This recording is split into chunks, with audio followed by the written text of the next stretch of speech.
another successful garlic harvest. Stay tuned for a short garlic 101 video, and you too will reap the benefits of abundant garlic.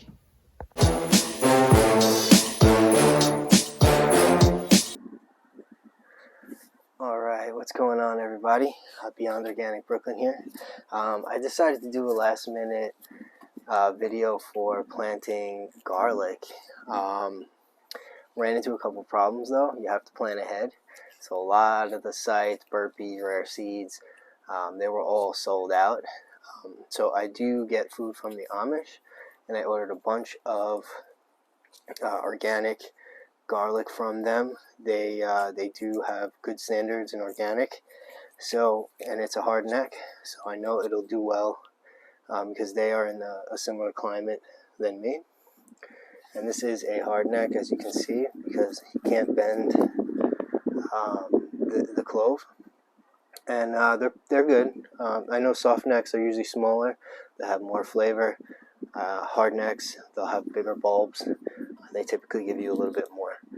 And they store well. They store a little bit better. So I would have went with hard necks anyway.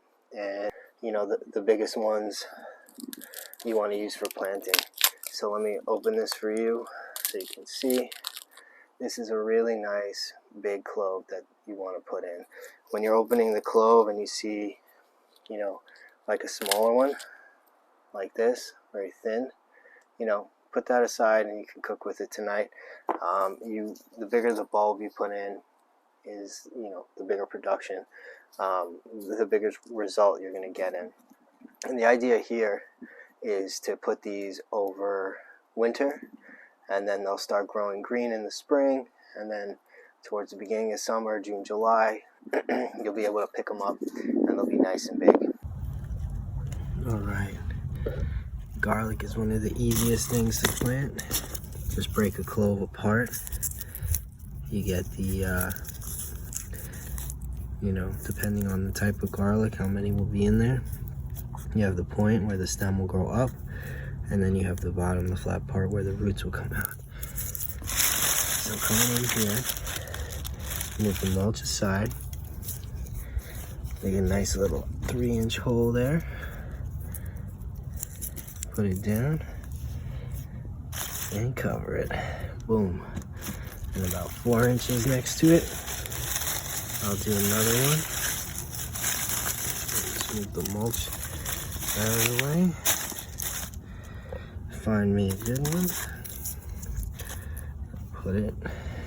Put it down inside.